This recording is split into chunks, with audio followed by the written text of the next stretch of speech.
I was still in my scrubs when my life split in two. It was a Tuesday afternoon, one of those gray Columbus days that made the hospital parking garage feel even colder than it already was.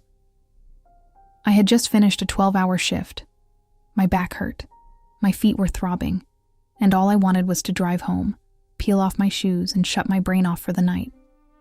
Instead, I unlocked my phone and found a public post tagged to my profile, sitting there in plain view like someone had nailed it to my front door. "Hi, Veronica. We don't know each other, but I'm giving you a heads up, woman to woman. Be careful with that boyfriend of yours." I read it once, then again, then a third time, slower, like maybe the words would rearrange themselves into something less insane if I gave them another chance. They didn't. By the third read, my hands were shaking so badly I had to set my phone down in my lap. My heart was pounding in my throat, and for a second I just sat there in total silence, staring through the windshield at a concrete wall, trying to understand how a normal day had turned into this. The worst part was not even the accusation, not at first. It was the fact that the post was public, not a private message, not a quiet warning. Public. Out where anyone could see it. My coworker Bree had already reacted with a shocked emoji. One of my college friends had commented, asking if this was some kind of joke. Another had texted me separately with, "Veronica, what the hell?" And I was sitting there alone in my car, exhausted and blindsided, while my entire social circle got a front row seat to whatever this was. My name is Veronica, and at the time I was 26 years old, working as a medical assistant at a family practice clinic on the east side of Columbus. My life wasn't glamorous, but it was stable. At least, it had finally started to feel that way again. The year before had been rough. I'd had a bad living situation blow up in my face, moved back in with my mom for a while, and cut ties with a friend group that turned out to be a lot uglier than I wanted to admit. For months, my life had been nothing but work, home, sleep. Work, home, sleep. I was functioning, but I wasn't really living. Then I met Nate, and that was the part that made the post feel impossible. Because Nate was not chaos. Nate was not drama. Nate was not the kind of man you read that sentence about and think, yeah, that tracks. He was the first person in a long time who made life feel lighter instead of heavier. I met him in late September after my friend Tasha practically dragged me out to a bar in Grandview, when I was fully prepared to stay home in leggings and pretend I was too tired to be social. He was standing near the bar with two friends, laughing at something, and I noticed him because his energy felt easy, warm, real. Not fake confident, not trying too hard, not one of those men who acted like basic politeness deserved applause. When he smiled at me, it was goofy and genuine, and when we started talking, it stayed that way. We spent almost 2 hours there that night, just talking. No weird comments, no red flags, no performance. He was funny, attentive, and completely disarming in a way that made me lower my guard before I even realized I was doing it. We started texting the next day, then every day after that. It built naturally, in that rare way that feels exciting without feeling forced. We talked about everything and nothing. Songs, family, work, dumb little details that somehow started to matter because they came from him. 2 weeks later, he kissed me, but only after asking first.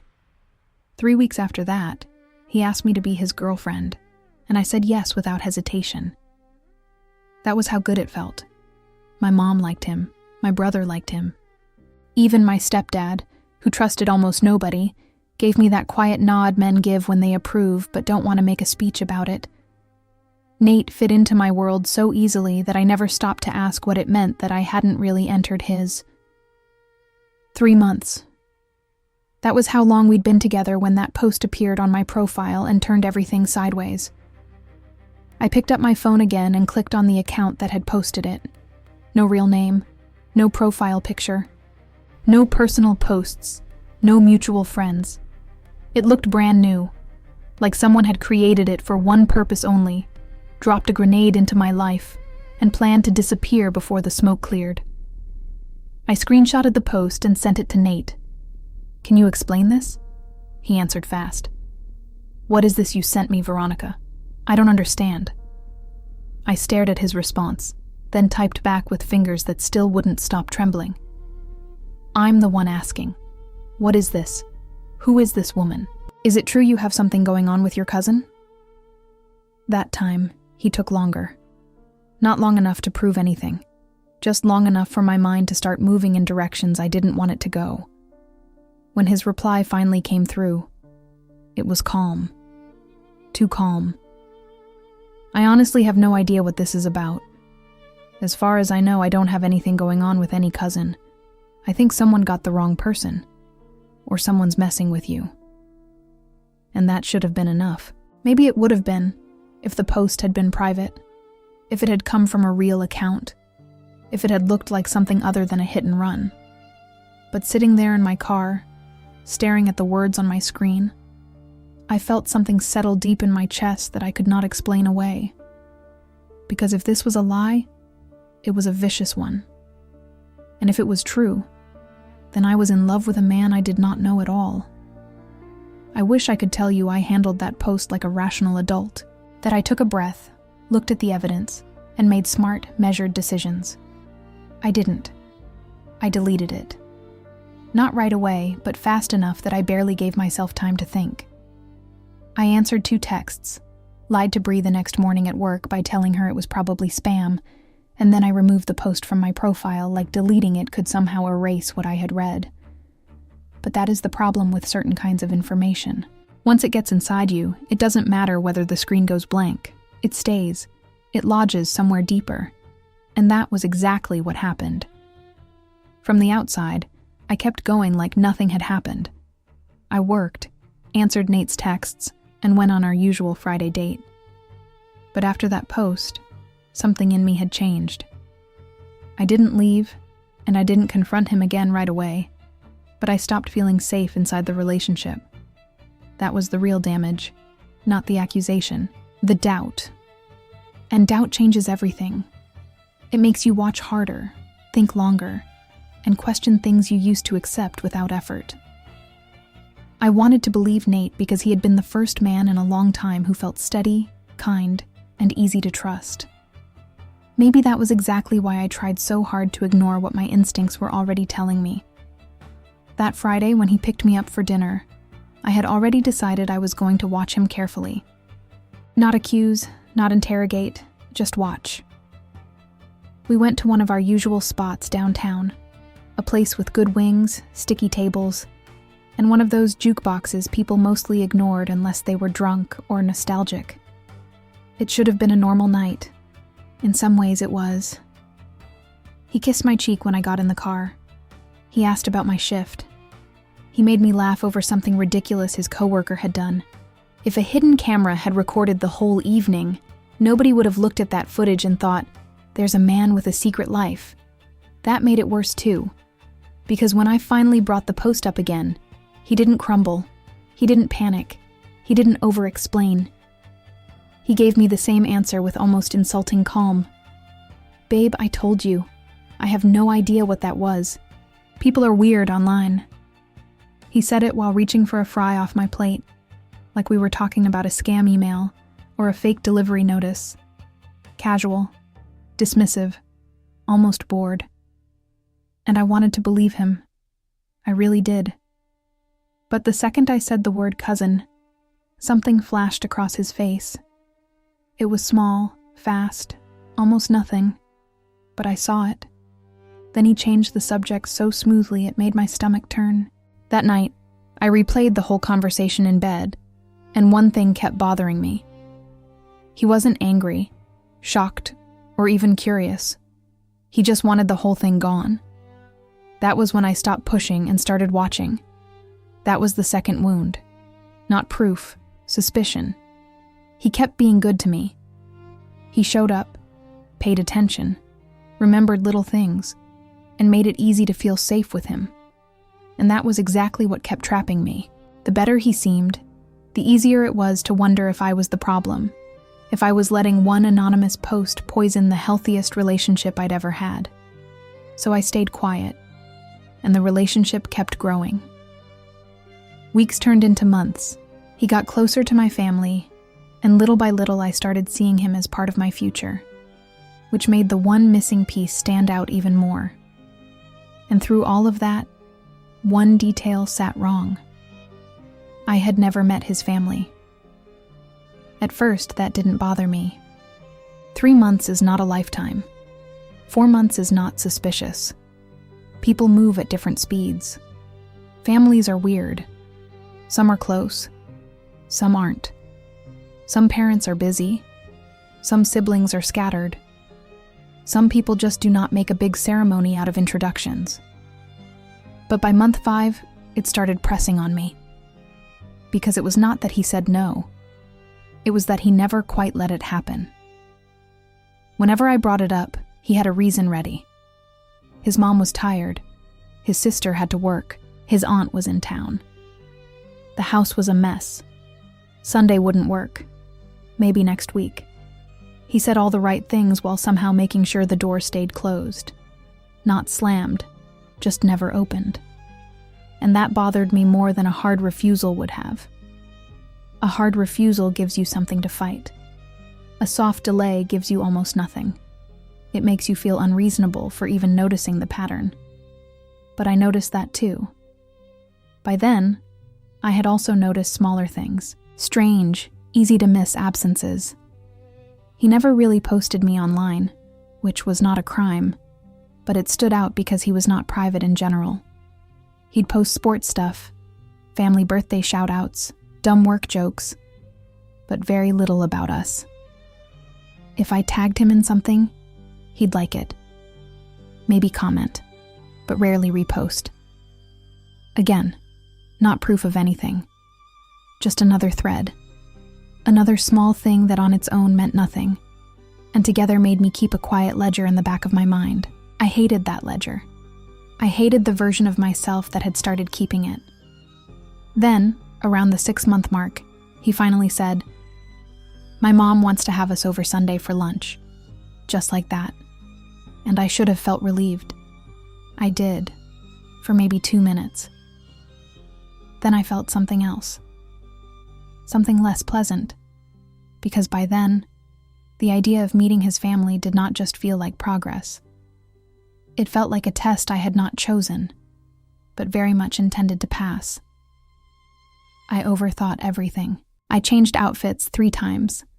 I did my makeup, then toned it down because I did not want to look like I was trying too hard. Then I added lipstick back, because suddenly toned down looked tired and insecure to me. By the time he picked me up, I was annoyed at myself for being nervous. This was just lunch. Plenty of women meet their boyfriend's family without acting like they're walking into a final exam. But I cared. I cared because this was the part that had been missing. The one thing that would finally make his world feel open instead of sectioned off. His mother, Diane, lived in Westerville in a nice split-level house with a big oak tree out front and wind chimes on the porch. She opened the door before we even got to it, smiling wide, arms already open, and that alone almost made me cry from relief. She hugged me like she'd been waiting to meet me for months. Maybe she had. She was warm immediately, loud in the best way, full of questions and opinions, and that kind of maternal energy that can feel overwhelming if it is fake, but deeply comforting when it is real. She asked about my job, my family, where I grew up, whether Nate treated me well, all with the confidence of a woman who had never once worried about saying too much. His sister Megan was there too. She was 22, quieter than Diane, and more reserved than Nate, but friendly, pretty, soft-spoken, easy enough to be around. She told me she had heard a lot about me, and there was no edge in it, nothing weird. Just a normal sister meeting her brother's girlfriend. Within 15 minutes, I had started to relax. That is important, because what happened next did not occur in a room already loaded with tension. It happened in the middle of comfort, In the middle of me finally exhaling, Megan was showing me part of the house while Diane finished lunch. And I was in that exact emotional state where you start thinking, okay, maybe I was wrong. Maybe all that weirdness was just timing. Maybe there really was no secret door, no hidden mess, no story behind the story. Maybe I was about to become one of those women who has to look back and laugh at how suspicious she was over nothing. Then another woman walked out of the kitchen. I had never seen her before. Slim, pretty, dark hair and a ponytail. Maybe a year or two older than me. She had a glass of water in one hand, and the kind of face that would have seemed perfectly ordinary if she had looked at me in an ordinary way. She didn't. Her eyes landed on me, and in the same second I understood that whatever expression I had expected from a first meeting, this was not it. No polite curiosity, no warm smile, no neutral friendliness. It was something tighter, sharper. Not open hostility, not exactly, but not welcome either. More like a person being forced to witness a scene she already hated. Megan introduced her casually. "Veronica, this is Nicole. She's our cousin." Cousin. It was one word, one completely ordinary word, and it hit my body like a physical blow. I felt it before I processed it. My whole back tightened. My chest went cold. It was the strangest sensation, like my nervous system recognized the danger before my mind could catch up, because suddenly, that anonymous post in the hospital parking garage was no longer abstract. It was standing in front of me in a kitchen in Westerville, holding a glass of water, and staring at me like I had taken something she considered hers. Nicole extended her hand. I took it. It was the limpest handshake I have ever felt in my life. She said hi in the flat, reluctant tone of someone complying with a social expectation she resented, and when I looked at Nate, really looked at him, I saw it. That shift. That same tiny change I had seen at the bar when I brought the post up. Only this time it was stronger. He did not freeze. He did not gasp. He did not look guilty in some dramatic movie way. He simply changed. His shoulders tightened. His face held itself a little too carefully. He moved half a step away from me without seeming to realize he had done it. And he did everything possible not to look directly at Nicole. I noticed every second of it. Apparently, I was the only one. Diane was still moving around the kitchen, cheerful and loud. Megan was talking about something on her phone. Nobody else seemed to feel the temperature drop, but I felt it. I felt it so clearly that for a second I wondered whether I had somehow imagined the entire room differently from everyone else. Lunch started, and for the next hour, I watched. Not casually. Not the way you glance around a table during conversation. I watched them the way you watch two people after someone tells you there is a bomb under the floorboards. Nicole stayed mostly near Megan. She spoke when spoken to, laughed lightly at a couple of things Diane said, and kept her focus away from Nate so consistently that the avoidance itself became loud. Nate stayed near me. Too near almost, attentive in a way that suddenly felt less sweet and more strategic, like he was overperforming normalcy. Then it happened. Not a big scene, not a confession, just a look. Across the table, for maybe 2 seconds, Nate and Nicole's eyes met. Nicole looked away first. Nate reached for his fork and started eating like nothing had passed between them. But something had. I knew it. I did not yet know what it meant. But I knew I was not crazy. I knew there was a current running through that room that nobody wanted named. Nicole left before dessert. She said goodbye to Diane and Megan, gave me a short wave and walked out. Nate did not follow her out. He did not even really react. He just stayed in his seat, staring down at his plate, quiet in a way he had not been all afternoon. The whole car ride home, I argued with myself. Maybe they had family drama. Maybe there had been some money issue. Maybe Nicole was just awkward. Maybe I was taking one poisoned anonymous message and forcing my brain to see patterns where none existed. But I could only argue with myself for so long before I finally said it out loud. What was that between you and Nicole? Nate kept his eyes on the road. What do you mean? I mean, something was off. The whole time. She barely looked at you. You barely looked at her. It was weird. He let out a quick laugh, too sharp to sound natural. You're imagining things, babe. That's just how Nicole is. She's quiet. That answer irritated me for 2 reasons. First, because it was thin. Second, because he said it like I was foolish for even noticing. I turned toward the window so he wouldn't see the expression on my face. I had learned by then that when someone lies, the exact words matter less than the texture around them.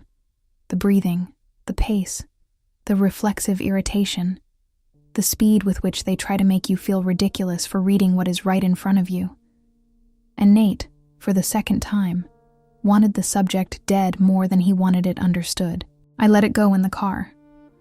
I did not let it go in my head. That night, lying in bed in the dark, the past 6 months began rearranging themselves in real time.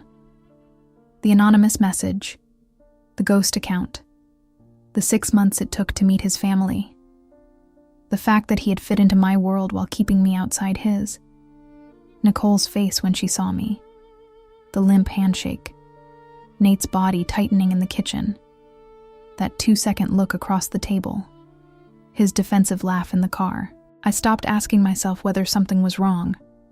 The question changed. What exactly was wrong? A few days later, I found Nicole online through Megan's page. Her profile was public enough to tell a story if you were patient. Photos from family cookouts, birthday captions, lake trips, holiday pictures, old snapshots with Nate and Megan at various ages. I scrolled carefully, trying not to act like a detective even in the privacy of my own room. But that is exactly what I was by then, and the more I scrolled, the stranger it got. There were pictures of Nicole at family events standing close to Nate. Not kissing close, not obvious. Just close in a way that made me zoom in once or twice, because I could not explain why the energy in the pictures unsettled me. Familiarity is hard to define until you see the wrong kind of it. Then I found the photos of her little boy. He looked around 5 or 6 in the most recent pictures. Beautiful kid. Big brown eyes. Quick smile. But as I kept scrolling, captions and comments started filling in more of the picture. He had a physical disability affecting one side of his body, and he also had a cognitive delay. Nicole had posted about therapy appointments, specialists, fundraising help when insurance would not cover certain treatments. The tone of the captions was exhausted, but determined. Fighting for him, carrying him, advocating constantly. I sat very still on my bed with my phone in my hand. Because there was one thing missing from all those posts. A father. No boyfriend. No husband. No co-parent in the frame. No tag. No mention. Just Nicole and her son, and the occasional family member orbiting around them. A horrible thought entered my mind then, quiet and clean. Who is the father? I hated myself for even asking it. Lots of children are raised by single mothers. Lots of fathers disappear for reasons that have nothing to do with whatever this was. Lots of women keep their personal lives private online. But that thought did not leave after it arrived. It wrapped itself around every other suspicion I had and held on. A week later, I was back at Diane's house. Nate was outside with his dad doing something with the grill, and I was in the kitchen helping Megan clean up. I waited for the right opening, then asked as casually as I could. Nicole's little boy is so sweet. Does his dad help out at all? Megan's hand slowed on the dish she was drying. Just for a second. Then she said, Nicole's a single mom. The dad didn't want to be involved. There was a pause. I kept my voice light. Seriously? Even with everything her son deals with? She gave this small shrug. But it was not a relaxed shrug. It was a guarded one. I know, it's messed up. But honestly, nobody really knows who the father is. She never told anyone. Not even Diane. I looked at her face when she said it. She was not exactly lying, but she was protecting something. I could feel it. I changed the subject because that was not the moment to push. But inside, every alarm I had been trying to mute for months started going off at once. Anonymous post. Cousin. Avoidance. Son. Missing father. Guarded sister. Calm boyfriend. When Nate came back inside later, I tested him. I did not confront him directly. I just mentioned Nicole's son, said he seemed sweet, said it must be hard for her doing it alone. And there it was again. That shift. That tiny, involuntary tightening in his face before he recovered. He made some vague comment about how it was sad, then moved the conversation somewhere else so smoothly that if I had not already been watching for it, I might have missed it. But I did not miss it. At that point, I was done telling myself stories that protected him. Every time I got close to this topic, he flinched. Nicole flinched. Megan flinched. 3 different people. Same exact instinct. Same dark little current running under every interaction. I went home that night and sat in my car outside my apartment for 10 full minutes before going inside, because I knew something then that I had been resisting for a long time. The first big problem was no longer that I suspected Nate was lying. The first big problem was that I no longer believed I could learn the truth from him. The moment I realized Nate would never tell me the truth on his own, something in me changed. Until then, I had still been trying to save the relationship, still hoping there was some ugly explanation that wouldn't destroy everything. But that hope died the night I sat in my apartment, looking at Nicole's profile, and understood I wasn't scrolling anymore. I was building a case. That was the moment the relationship changed for good. I stopped asking how to protect it and started asking how much of it had ever been real. And once that shift happened, I couldn't undo it. Every clue, every look, every silence kept pointing in the same direction, and I knew I was getting closer to something rotten. For the next week, I acted like nothing had changed. I answered Nate's texts, met him for dinner, and let him play the same easy, attentive boyfriend he had always been. But by then, I was watching him differently. Every time Nicole came up, every time I got close to his family or that little boy, he did the same thing. He redirected, softened, and moved the conversation somewhere safer. That was when I realized something that really scared me. He wasn't stumbling. He was practiced. I started thinking about the post in a different way, too. At first, I had seen it as an attack on me. Public humiliation. A stranger dragging me into something ugly without warning. But now, another possibility opened up. What if it was not just cruelty? What if it was pressure? What if someone had gotten desperate enough to set fire to my peace because quiet methods had failed? That thought led me straight back to Nicole. I did not want to talk to her. Let me be honest about that. There is a certain kind of woman who can march straight into confrontation the second her gut tells her something is off. I am not that woman by nature. I think first. I overthink second. I rehearse 20 versions of a conversation before choosing none of them. But the more this spread through my head, the more I knew one thing clearly. If the truth existed anywhere outside Nate's control, it probably existed with Nicole. The question was whether she would tell me, or whether contacting her would just expose me, humiliate me, and send everything straight back to Nate before I had anything solid. I spent 2 days debating it. 2 full days. The thing that finally pushed me over was not bravery. It was exhaustion. I was tired of living inside questions. So I made a decision. Not dramatic, not cinematic, just a quiet decision on a Thursday morning before work, while drinking coffee in my kitchen. I would not confront Nate again until I had something real.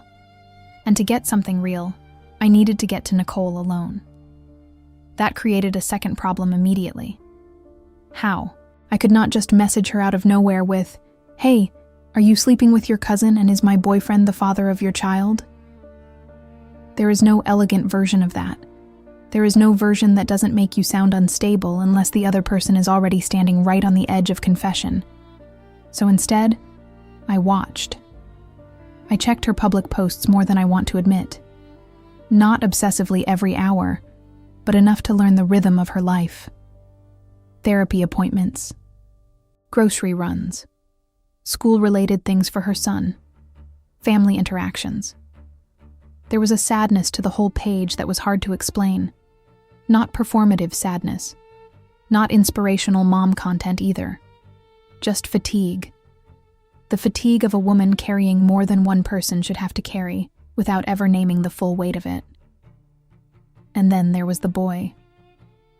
Every time I saw his face, my stomach tightened. Not because of anything he had done, obviously, but because of what my mind kept trying to calculate against my will.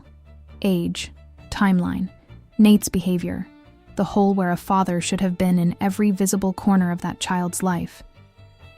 One night, after Nate had left my apartment, I zoomed in on one of the photos and immediately hated myself for doing it.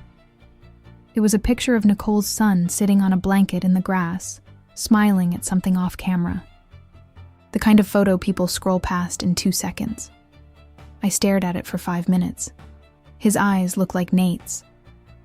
Now, I know how that sounds. Once suspicion gets into your head, you can start seeing resemblance everywhere.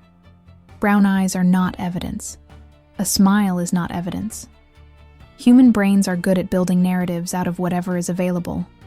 But that did not matter in that moment. Because the second the thought formed, I could not unsee it. That was the point where this stopped feeling like a strange family secret and started feeling like a much darker possibility.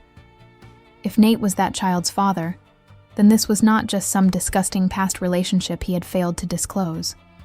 This was abandonment.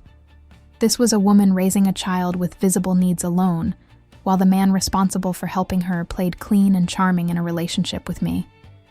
And if that was true, then every good memory with Nate changed instantly. That's what betrayal does. It doesn't just destroy the present. It reaches back and poisons the past. The dates, the tenderness, the little things that once felt safe, all looked different now.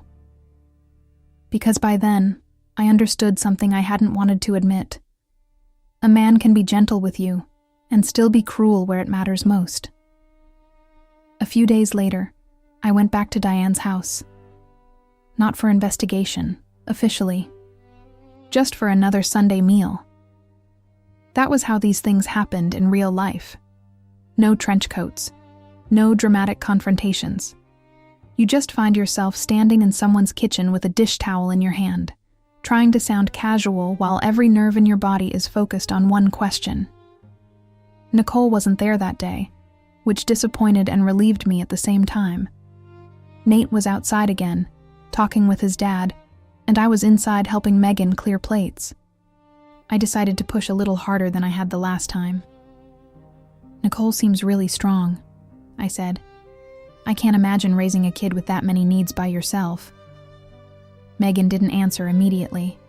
She kept stacking plates. Then she said, "Yeah, she's had a hard life." That was not an answer. It was a shield. I dried my hands and turned a little so I could see her face better. "Do you all help a lot?" She shrugged. "When we can." There it was again, that careful vagueness, that way of speaking like someone crossing a frozen lake, feeling for cracks with each word. I kept my tone light. I just still can't believe the father isn't involved at all. This time Megan looked at me directly, only for a second. Then she looked away and said, "Some men are just like that. Some men, not he, not whoever. Some men." I do not know why that wording lodged in me as hard as it did, but it did. Because suddenly I was not just hearing guardedness, I was hearing judgment. Personal judgment. The kind that comes from proximity, not theory. Before I could say anything else, Diane walked back in carrying a bowl, smiling, changing the energy in the room by sheer force of personality. Megan moved on instantly. Conversation over. Door closed. But now I had something I had not had before. The distinct sense that Megan knew far more than she was willing to say, and that whatever she knew, it had curdled into resentment. That changed the picture again. Because secrets that everyone protects usually create a shared calm. This did not feel calm. It felt suppressed. Like something ugly had been kept alive under the floorboards for years, and nobody in that family had agreed on whether it should be hidden or exposed. They had just agreed not to be the one to break it open. On the drive home, Nate was in a good mood. Too good, almost. Talking easily, hand on the wheel, one on my knee at red lights. And I remember sitting there beside him thinking that if I had never seen Nicole's face in that kitchen, if I had never read that post, I would have mistaken this ease for innocence. Instead, it terrified me. Because what kind of man can move through that level of deception and still joke about where we should get dessert? That night I made the real decision. I was going to see Nicole, not message, not hint, not fish through Megan anymore. See her, in person, alone. No room for him to intercept it. The problem was that I did not know where she lived. I solved that in a way I am not proud of, though I am not ashamed either. The next time I was with Megan, I mentioned wanting to send something small for Nicole's son, maybe a gift card or a toy, and asked for her address. Megan gave it to me without hesitation. That part still haunts me a little. She had no idea what she was handing me. Or maybe she did. Maybe some part of her did, and she was too tired to stop it. For almost a week, I carried that address in my purse and did nothing. I would take it out, look at it, put it back. Reynoldsburg. Apartment complex. Second floor. A location so ordinary it made the whole thing feel even sadder. I kept thinking about what I would say if I actually stood at her door. Every version sounded insane. Accusatory. Desperate. Pathetic. I imagined her slamming the door in my face. I imagined her laughing at me. Worse, I imagined her telling Nate immediately, and the two of them comparing notes about how unstable I had become. But the longer I waited, the more impossible it became to keep pretending I could live inside this relationship while knowing what I knew. So on a Wednesday morning, my day off, I got in my car and drove there. I almost turned around twice. The apartment complex was exactly the kind of place you stop noticing after a second if you are not living in it. Slightly worn, beige siding, too many cars in too few spaces. A small playground off to one side with faded plastic equipment. I sat in the parking lot for 15 minutes, gripping the steering wheel so tightly my palms hurt, trying to lower my breathing enough to walk from the car to the stairs without looking like I was about to faint. I remember thinking, right before I got out, that whatever happened next was going to change everything. Not maybe. Was going to. That is the weird thing about certain moments in life. Before they happen, you only know they matter. Afterward, you realize your body knew more than your mind did. I climbed the stairs and knocked. When the door opened, Nicole stood there in sweatpants and a loose t-shirt, her hair down, no makeup, her face bare and tired. She looked younger and more fragile without the family lunch armor on. For half a second, she just stared at me, and in that half second, I saw pure surprise turn into fear. Real fear. Not, "What are you doing here?" annoyance. Fear. That told me more than any words could have. "What are you doing here?" she asked. Her voice was tight enough to confirm what her face already had. I did not waste time. If I had tried to soften it, I would have lost my nerve. "I need to ask you something, Nicole. I know you and Nate are cousins. I need you to tell me the truth. Have you two ever been together?" Her reaction was fast and almost textbook. A strained little laugh. A smile with no warmth in it. The kind people put on when they need a second to build a lie. Me and Nate? She said.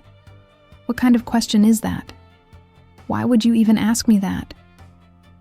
But her voice cracked slightly between words. And once you hear that, you cannot pretend not to. I stayed calm, mostly because I was too far gone to be dramatic. My fear had burned itself out in the parking lot. You can tell me, I said. I'm not going to scream. I'm not here to make a scene. But I saw the way you looked at me at Diane's house, and I saw the way he changed when he saw you. That landed. I watched it land. She tightened one hand on the door frame and stared at me with this expression I will never forget, like she was trying to calculate whether I had real information or whether I was only guessing. Then she asked, very quietly, "Did he tell you something?" That question told me almost everything, because if the answer were no, if this were truly absurd, she would have shut it down differently. She would have said no with disgust or confusion or outrage. Instead, she wanted to know what version of the truth I had already been given. Maybe, I said, but I want to hear it from you. There was a cartoon playing somewhere inside the apartment. Faint, tinny, childish music and voices filtering out from the back room. Her son was home. Nicole looked over her shoulder toward the sound, then back at me, and something in her face gave way. Not dramatically, just enough. Enough for me to know the lie was dead even if she had not buried it yet. "You like him," she said. It was not a question. I said nothing. She swallowed, looked past me at the parking lot, then finally said, "We did." 2 words, quiet, almost flat, but they cracked the whole thing open. "We did," she repeated, and now her voice had started to shake. "Nate and we've been involved a long time, since we were teenagers." I did not react. I barely breathed. Because once she started, I knew I could not interrupt. If I interrupted, she might stop. And I needed everything.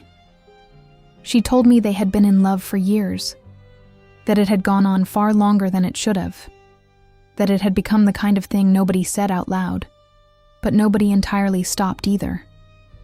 She said Nate had started pulling away a while back, and when she realized it was because of me, because he had met someone new and was trying to build a clean life somewhere else, she panicked. "It was me," she said, tears gathering in her eyes. "I made that account. I posted that message. I didn't know what else to do." There it was. The anonymous woman-to-woman warning. Her. Not a troll. Not a mistake. Not a random act of cruelty from a bored stranger. Her. She had looked at my relationship, understood exactly what it meant, and tried to blow it up with the only weapon she had left. And as ugly as that was, what hit me hardest in that moment was not anger. It was confirmation. The sick, awful relief of finding out that your intuition had not betrayed you after all. Every excuse I had made for Nate died right there in her doorway. Every single one. I asked her why she had done it publicly. She laughed through tears. Not because it was funny, because it was pathetic and she knew it. "Because private never changed anything," she said. That line stayed with me, because it meant this had not been a one-time emotional eruption. It meant there had been a long history of conversations, pressure, avoidance, failed attempts. It meant she had reached the point where humiliation felt more useful than silence. I should have walked away then. Any sane woman probably would have. Relationship over. Secret confirmed. Done. But there was still one question in the room, and by then it had become too large to ignore. It had been waiting underneath every other discovery, growing while I tried not to name it. So I named it. "Nate is your son's father, isn't he?" Nicole froze. Not dramatically. She just went completely still. The cartoon kept playing somewhere inside the apartment. I could hear my own pulse. She looked down at the floor and said nothing. I asked again. Nothing. And then, the third time, when I said it more quietly, because somehow quiet felt more powerful than force at that point. She finally answered without answering. "If you already know the answer, why are you asking?" That was it. That was the moment the floor disappeared. I grabbed the railing outside her door because my body genuinely lost balance for a second. The air changed. My hearing narrowed. I could still see her in the doorway and the cheap beige walls of the apartment complex, but it all felt slightly unreal, like someone had shifted the scene half an inch away from reality. Nate was the father. Nate, the man who asked before he kissed me. Nate, who remembered my burger order. Nate, who made my mother laugh. Nate was the father of that little boy. And that little boy, with the therapy appointments and the fundraiser and the missing father-shaped hole in every part of his life, had been living 20 minutes from the man who made me feel safest. I asked the next question because at that point there was nothing left to lose. Does he know? Nicole looked at me like I was insulting both of us. Of course he knows. I asked why then. Why he wasn't involved. Why he wasn't helping. Why she was the one carrying all of it alone. She wiped at her face and said one word. Fear.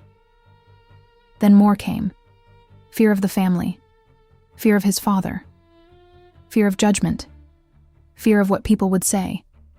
Fear of what it would mean to put the truth in the open.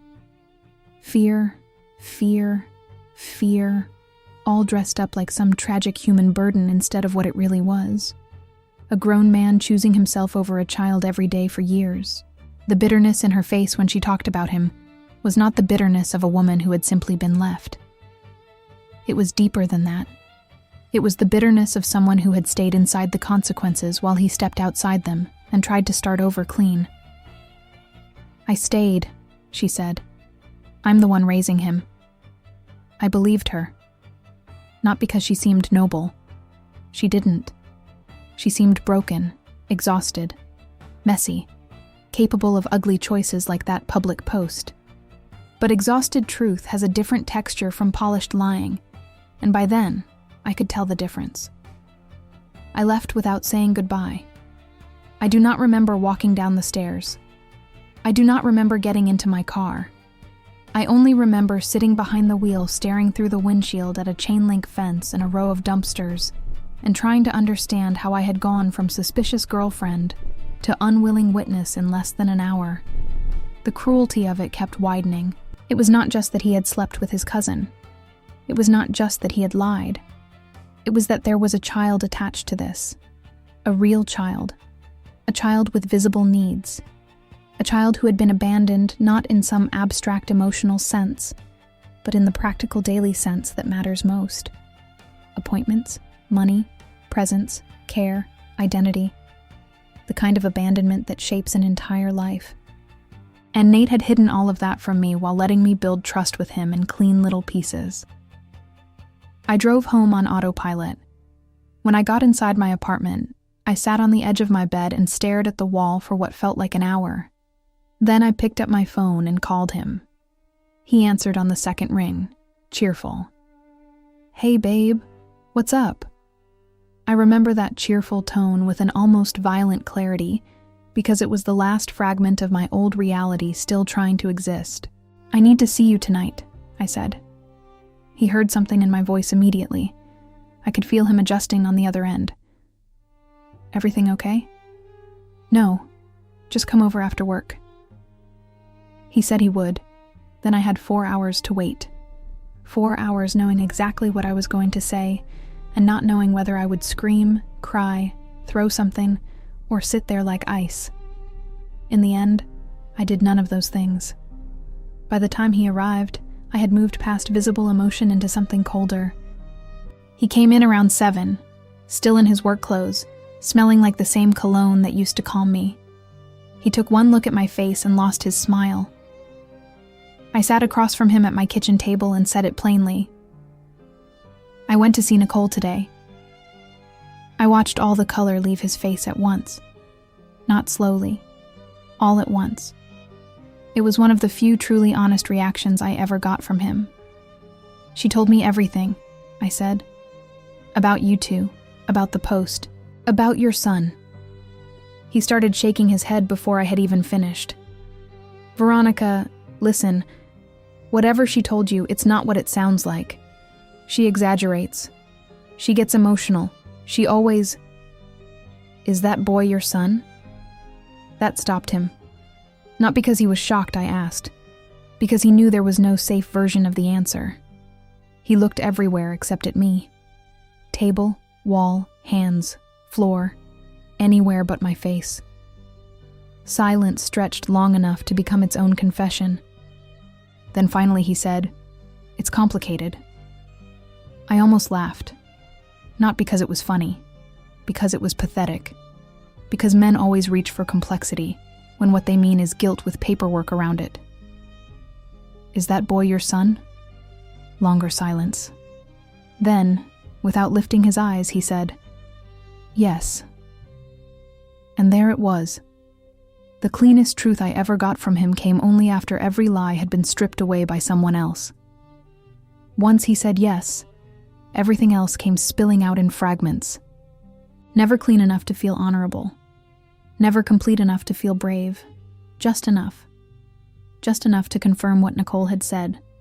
They had been involved for years. The child was his. He had known from the beginning.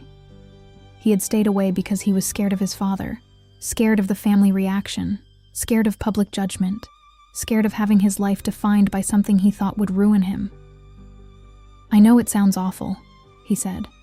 "Sounds awful." I stared at him, because that was still the level he was operating on. Optics, sound, shape. As though the issue were not a little boy growing up fatherless, but the phrasing of the confession. I asked him why he never told me. He said he did not know how. I asked why he let me get serious with him. He said he thought he could put it behind him.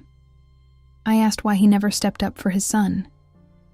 And that was when he used the word Nicole had used. Fear. I repeated it back to him because I needed to hear how small it sounded in the open air. Fear. He nodded, crying by then, or close to it, hands gripping the edge of my table, like maybe if he held on tightly enough the whole scene would not collapse. And I remember saying to him, slowly, because sometimes slowness is sharper than yelling, "You weren't scared to sleep with your cousin. You weren't scared to get her pregnant. You weren't scared to start a new life with me while she handled the consequences. The only thing you were scared of was being seen for who you are." He had no answer for that. There was not one. What broke me most wasn't even the incest. It was the child. Every time Nate tried to explain himself with fear, shame, or family pressure, all I could see was that little boy. And at some point, all the excuses stopped mattering. Because children don't live inside explanations. They live inside what adults actually do. And Nate's actions were simple. He knew. He walked away. He let everyone else carry the cost. That was the truth I couldn't unsee anymore. He texted me later. A long message. Apologies. Explanations. Promises that he had never meant to hurt me. That he did love me. That he had wanted to tell me. That he had not known how. I did not read all of it. There was nothing in those messages that could alter the central fact. He had loved me only in the spaces where loving me cost him less than telling the truth. Over the next few days, I kept thinking about Diane and Megan, especially the way Megan had claimed nobody knew who the father was. By then, I didn't believe that anymore. Families like that know more than they admit. They just learn how to live around the truth without saying it out loud.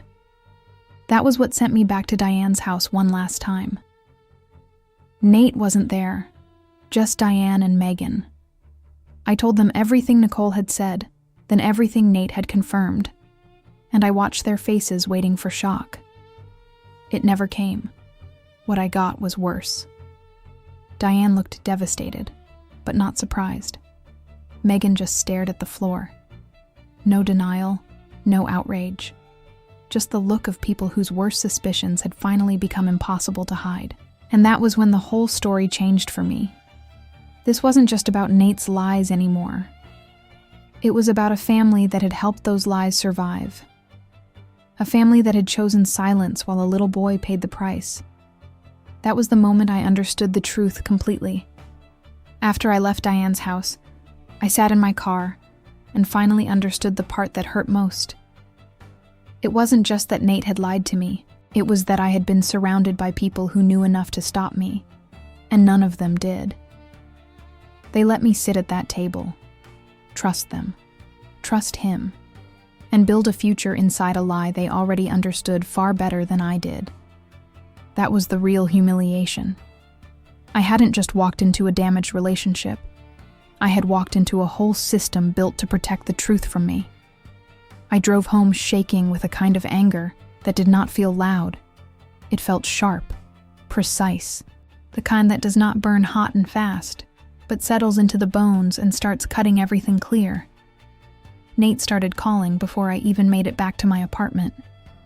I ignored the first call, then the second, then the third. He texted after that. "Please talk to me." Then another. "Veronica, please? I know you're furious. I know I deserve it. But please let me explain everything." Everything. That word almost made me laugh. Because men like Nate always discover the existence of everything only after they lose control of the story. Before that, they are perfectly comfortable rationing the truth in scraps so small, you start doubting your own hunger. I didn't answer Nate because I already knew what would happen if I did. He would try to soften everything, bury the facts under shame, fear, regret, and emotion, and make the whole thing sound sadder than it really was. Then he sent one message that said, "You have to understand, it wasn't simple." But by then, I knew better. Maybe the story around it was complicated. The truth wasn't. A child existed. He knew. He left. I blocked his number for one full day just to breathe. That should have been enough. It should have ended there, or at least begun ending there. But real humiliation rarely lets you leave in one clean motion. It finds one more way to drag you back through the glass. It happened on a Friday night. Tasha had convinced me to leave the apartment and get dinner with her, not because I wanted to be social, but because she was tired of hearing me say I was fine while clearly disintegrating. I had not told her the whole story yet, just enough to explain why I was suddenly not with Nate, and why I looked like I had been sleeping in fragments. We went to a place in Grandview, not the same bar where I had met him, thank God, but close enough that the whole neighborhood felt contaminated anyway. I remember sitting across from her, staring at a basket of fries I was not eating, while she talked gently about work and dumb reality TV and other things normal people use to lead the wounded back toward ordinary life. Then she stopped talking. Her eyes shifted over my shoulder, and in the half second before I turned around, I knew. Nate was standing there, not alone, with his mother and Megan and his father. For one surreal second, nobody moved. I saw all of them register me at the same time. Nate first, because his whole body stiffened like he had walked into traffic. Diane right after, hand lifting toward her chest. Megan just froze completely. His father, a man I had barely spoken to during my relationship with Nate, looked from his son to me with this hard, unreadable face that told me almost nothing except that whatever story he had been given was not the full one. I should have turned back around. I should have ignored them. I should have protected what little dignity I still had and let them walk to whatever table they had reserved while I stayed in mine and pretended they no longer existed. Instead, something deeper took over. Not revenge, not even rage. Something closer to refusal. I was done being the one forced to carry this quietly while everyone else arranged themselves around comfort. Nate took one step toward the table. Veronica. Just my name. Low, cautious, already pleading. Tasha looked at me like she was ready to fight physically if necessary. I stood up. The room did not go silent, not fully, but it changed. That subtle public shift where nearby people start noticing something is wrong even before they know what. Nate looked terrible. Actually terrible. Not in the satisfying way movies promise, where a guilty man becomes grotesque. Just tired, hollowed out. But it did not move me the way it might have a month earlier. Diane started speaking first. "Honey, maybe this isn't the place." Honey. That word nearly took my head off. Honey, as if we were still operating inside normal Southern politeness. As if the problem was venue, not truth. As if what had happened to me could be smoothed with the right tone and the right public manners. "No," I said. "Actually, this is perfect." I do not think I raised my voice much. I did not need to. There is a kind of anger that gets quieter as it gets more dangerous. Nate glanced around the room. "Can we talk outside?" "No," I said again. I spent months being talked to in private, while everyone around me kept this disgusting secret in public. His father turned to him sharply then. What secret? There it was. Not the confession itself. The opening. The thing everyone had been maneuvering around. I looked straight at Nate when I answered, because if anyone was going to force this into daylight, it was going to be me. The secret that your son has a child with his cousin, and abandoned him. The words landed like broken glass. No one at our table moved. No one at their side moved either. And even if half the restaurant had not heard me clearly, enough of them heard enough. You can tell when a room absorbs the shape of a sentence without needing every syllable. Diane closed her eyes. Megan started crying immediately. His father just stared at Nate. Actually stared, not in confusion. In dawning recognition so cold it felt physical. Nate looked like I had hit him. Maybe I had. Good. "Veronica," he said, voice low, strangled. "Please." Please what? Please stop saying the thing he had spent years preventing from being said out loud. Please let him stage manage even this. Please help him survive the consequences of his own cowardice. "No," I said. "You don't get please." His father took one step closer to him. "What is she talking about?" I watched Nate's face then, and for the first time since all of this started, I saw what he looked like with nowhere left to go. No soft redirection, no private conversation, no selective disclosure, no woman across a kitchen table trying to extract fragments gently. Just exposure. Full, hard, irreversible exposure. He looked at his mother first. That told me everything. Even then, his instinct was to search for the safest place in the room. Diane started crying quietly, one hand over her mouth. Megan could not even look up. Tasha, who still did not know the entire story, was staring between us all in complete disbelief. And then his father asked again, louder this time. "What is she talking about, Nathan?" Nathan. Not Nate. That was the first crack in the family performance I had ever heard with my own ears. Nate still did not answer, so I did. Nicole's son is his. I turned and looked directly at his father. And from what I can tell, everyone here knew enough to keep me in the dark while I dated him. That was the part that made Diane break. "No, that's not fair," she said through tears. "I didn't know everything." But even that was revealing, because notice what she did not say. She did not say it was false. She did not say I was crazy. She did not say Nicole was lying.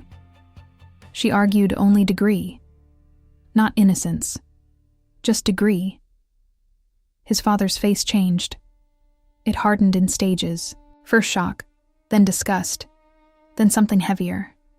Something that looked almost like self-recognition mixed with fury, as if he were seeing not just his son's weakness, but the family structure that had helped it survive.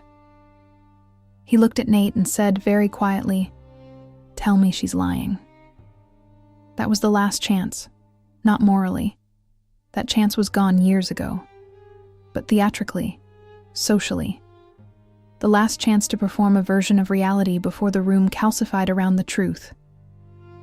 Nate cried, actually cried, and I felt nothing. That was one of the strangest parts of the whole night. Watching a man I had loved fall apart publicly and feeling absolutely nothing tender rise in me. Not because I am cruel, not because I had stopped being human, but because I had already done all the grieving in private. By the time he started shaking in front of me, I had already buried the future I thought we had. His collapse was late. Too late to access pity. He said, "It's true." 3 words. Quiet, but not quiet enough.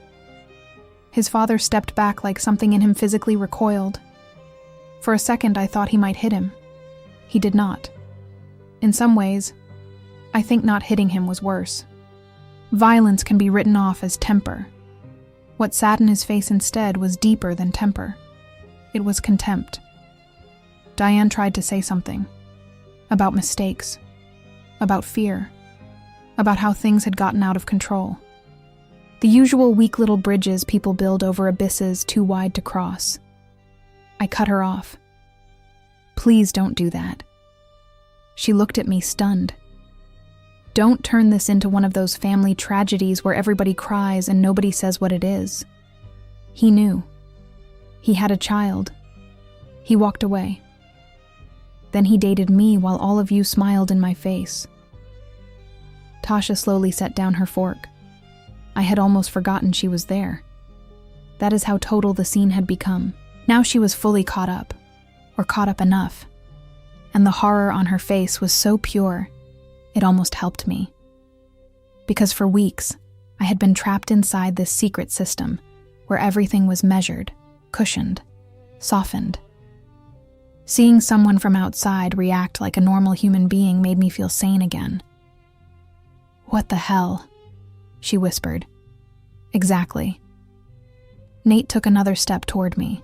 "I know I don't deserve this, but can we not do this here?" That line would have been laughable if it were not so revolting. Do this here. As if location were the offense. As if the problem were not what he had done, but where the words were spoken. I looked straight at him and said, "You let me walk into your family's house and shake her hand." That was the sentence that finally broke my own voice. Not because it was the worst part objectively. Maybe it was not. But emotionally for me, that was the image I could not get past. Nicole standing there with that dead-eyed expression, his shoulders tightening, everyone swallowing what they knew, and me, extending my hand like a fool because I still thought I was in a normal relationship. "You let me stand there like an idiot," I said. "You let me sit at that table while your son's mother was in the room. You let me ask questions and made me feel crazy. Do you understand how sick that is?" He started saying my name again. I did not let him. "No, I am done hearing my name in your mouth." That made the room go still in a different way. There are moments when people stop witnessing drama and start witnessing finality. That was one of them. His father looked at me then, not warmly, not kindly, but directly. "I didn't know," he said. I believed that he had not known the full extent, but by then belief was worth very little to me. I nodded once. Maybe not. But somebody always knows enough. Enough to stop this.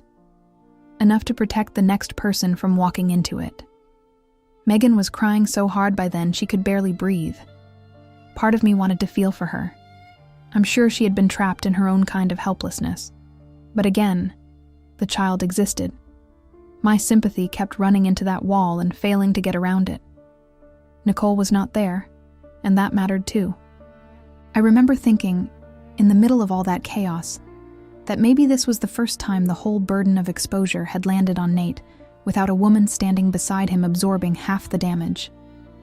Nicole had carried it in secrecy. I had carried it in discovery.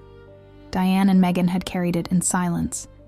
This was the first moment I had seen him hold even a fraction of it under full light. And he could barely stand up under it. Good. I reached for my purse. The conversation should have ended there. In some ways it did. In some ways the central confrontation was already complete. But humiliation rarely leaves cleanly, and there was one more turn waiting for me. As I moved to go, Diane reached for my arm. Not aggressively, softly. That made it worse. "Veronica, please," she said. "I know you hate us right now, but please don't tell people. Don't spread this around." I looked at her hand on my arm, and then at her face. And that, more than almost anything else, showed me exactly where her priorities still were. Not the child, not the years of deception, not my humiliation, containment, reputation, the family, the same instinct that had poisoned everything from the start. I pulled my arm back and said, "I didn't spread this. Your family did, years ago. You just spread it quietly." I do not know whether that sentence was cruel. Maybe it was, but it was true. Then I walked out. Tasha followed me immediately, leaving money on the table so fast I do not think she even knew how much she had thrown down. We got outside into the cold evening air, and only then did my body finally start to shake. Not in there. Out there. That is another thing nobody tells you about crisis. The body often waits until the danger of dignity has passed. I leaned against the side of her car and started crying so hard I could barely breathe. Tasha held my shoulders and kept saying, "What the fuck? What the fuck?" Like language had abandoned her too. I tried explaining in pieces, but it kept coming out broken. Cousin, child, lies, Nicole, family knew, abandoned son. Every phrase sounded insane even to me, and I had lived it. When I finally got enough air back into my lungs, she said, "You are never speaking to him again." It was not advice. It was a verdict, and I knew she was right. Still, the night was not over. Because while we were standing there, my phone started buzzing. Unknown number. Then again. Then again. Nate, of course. Calling from another phone because I had blocked him. I declined all three. Then a text came through from Megan. "Please don't leave it like this. Please, he needs help." I stared at that message with actual disbelief. He needs help. Of course he did. But there was a small disabled child 20 minutes away who had needed help for years, and apparently that had not mobilized the family with the same urgency as a grown man being publicly confronted in a restaurant. I did not answer her either. Instead, I went home. My mother was there when I got in. She had been folding laundry in the living room and looked up the second I opened the door. Mothers know. They just know. One look at my face and she stood up without asking a single question. I fell apart in her arms like a child. Not because I wanted to be a child, because the scale of the humiliation had finally outrun the scale of my self-control. There is something uniquely devastating about realizing you were not just deceived, but displayed inside the deception. Introduced, welcomed, positioned, handed lines in a play whose ending everyone else already knew. I told her everything. Not elegantly. Not in order. Just everything. She sat with me on the couch while I talked, her face changing from concern to shock to rage in slow waves. When I got to the part about the restaurant, she actually stood up and walked away for a second, then came back, too angry to sit still. When I finished, she said the most honest thing anyone had said to me in days. "They humiliated you."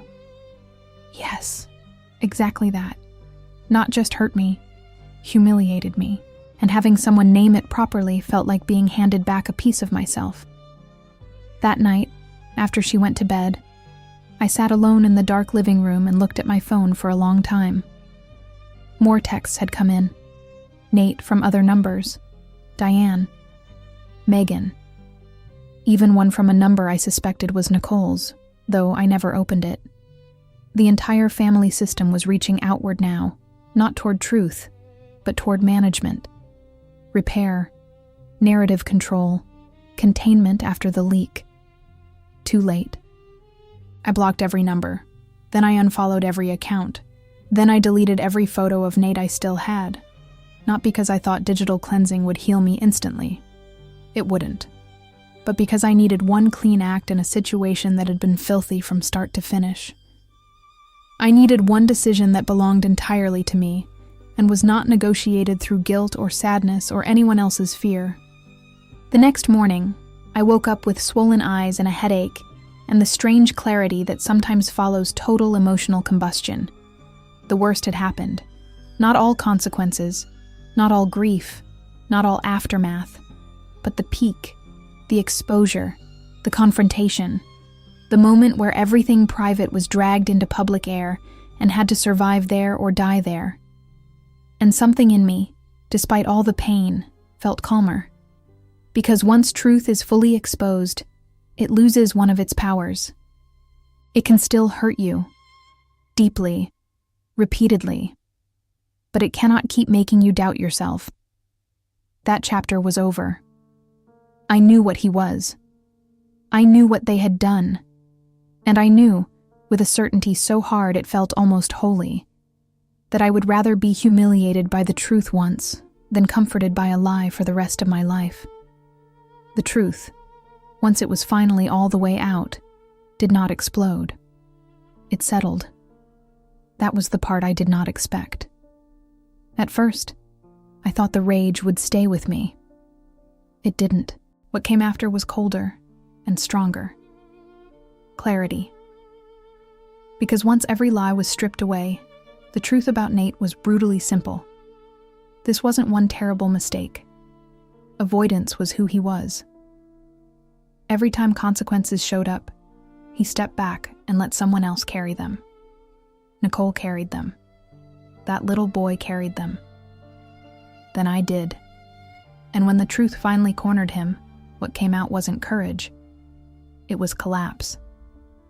A few days after the restaurant, I learned one last thing.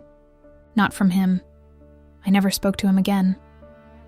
It came through Bree from work, of all people, because Columbus is not that big once scandal starts moving through the wrong circles.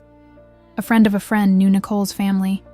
Somebody had heard that Nate's father had gone to see Nicole after that night. Alone. No Diane, no Megan, no Nate. Just him. I do not know every word that was said in that apartment, and I never will. But I know enough. He met the child, for the first time in any real, acknowledged way. That detail wrecked me more than I expected. Not because it redeemed anything. It didn't. It actually made it worse. Because it meant the truth had not only humiliated Nate, it had forced the family into reality. A little boy who had been kept at the edges of their lives, blurred out by shame and euphemisms and careful omissions, had suddenly become impossible to ignore. He was not a rumor anymore, not a suspicion, not an unfortunate situation. He was a child, flesh and blood, their family. Sitting in a small apartment in Reynoldsburg with therapy appointments and a mother who had been doing all of it alone. And it took public humiliation for them to act like he existed. That is the kind of thing that changes how you see human beings permanently. For a second, I wondered if at least one good thing had come from all of it, if the exposure had finally forced that family to face the child they had all helped ignore. But I didn't want that to be my comfort, because some damage doesn't need a lesson attached to it. Sometimes the truth is just ugly, and sometimes pain is just pain. Sometimes the truth is simply that a group of adults failed a child, and then one of those failures spilled over into my life and broke it open too. That was enough truth. I did not need to decorate it. The weeks that followed were quieter than I thought they would be. No grand apology at my door, no redemption speech, no handwritten letter, no desperate movie ending where the guilty man finally says the one perfect thing that reveals hidden depth and earns one last trembling look. Real life is uglier than that. What I got instead were echoes. A message from Megan through email after I had blocked her everywhere else, saying she was sorry, and that I had forced the family to face things they should have faced a long time ago. That phrase stayed with me. Forced the family. As if I had been the aggressor simply by refusing to keep carrying their silence. I deleted it. Then there was one short message from Nicole, sent from a different account after I blocked the first. It said only this: I know I ruined your life for a while, but you were never the one he was really lying to first. I stared at that sentence for a long time, because it was cruel and true. And that was Nicole in one line.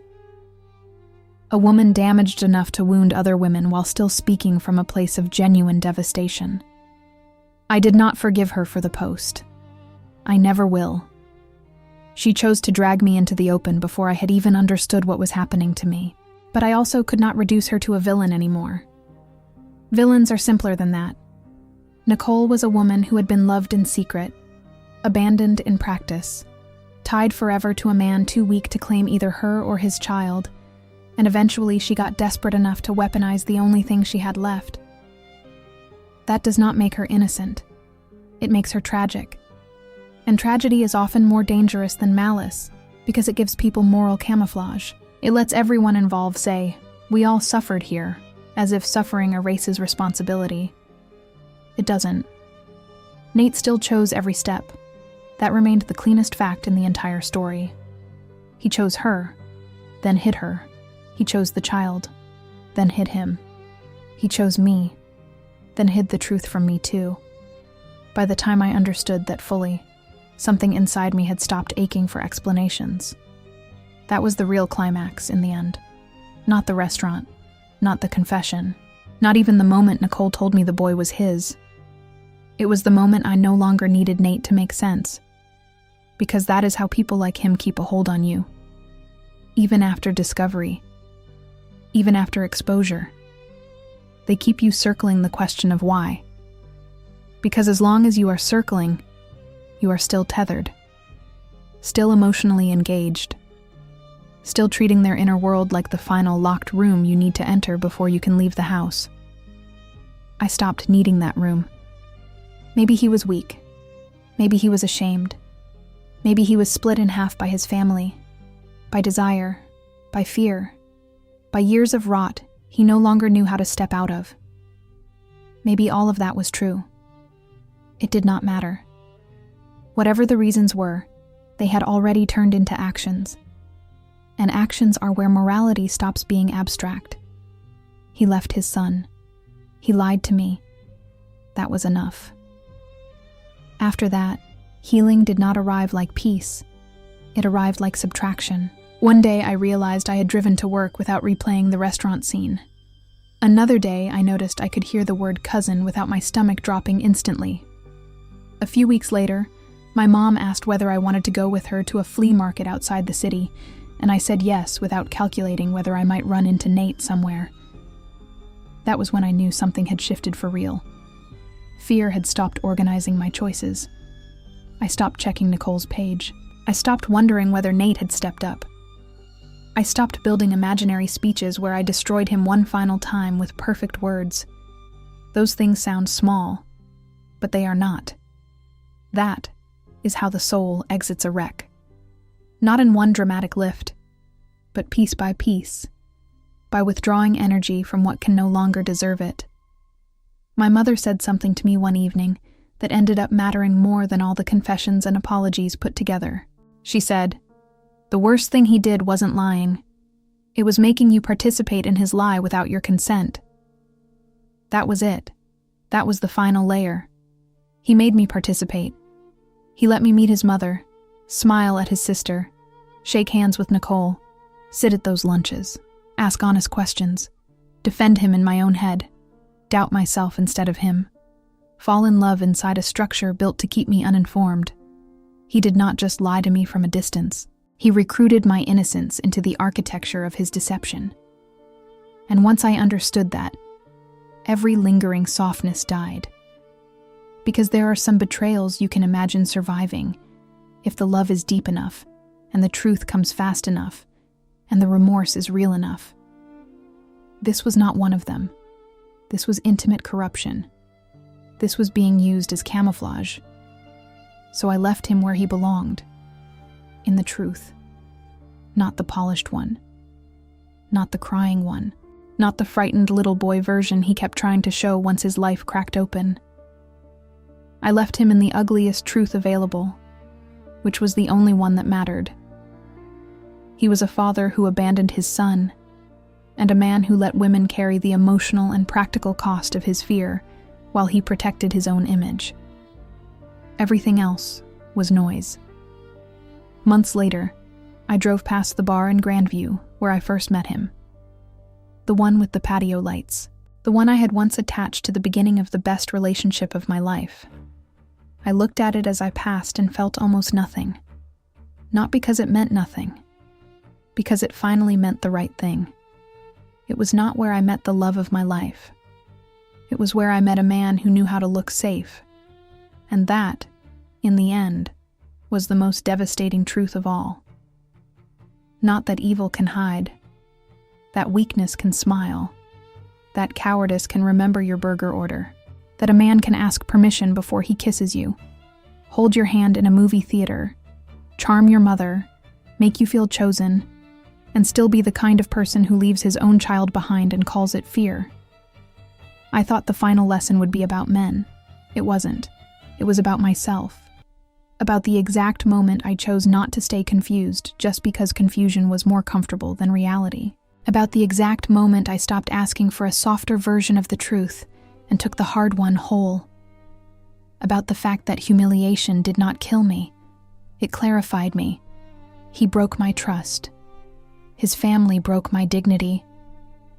But none of them got my future.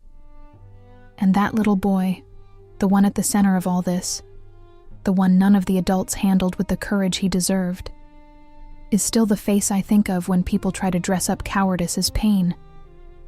Because pain explains a lot. It does not excuse neglect.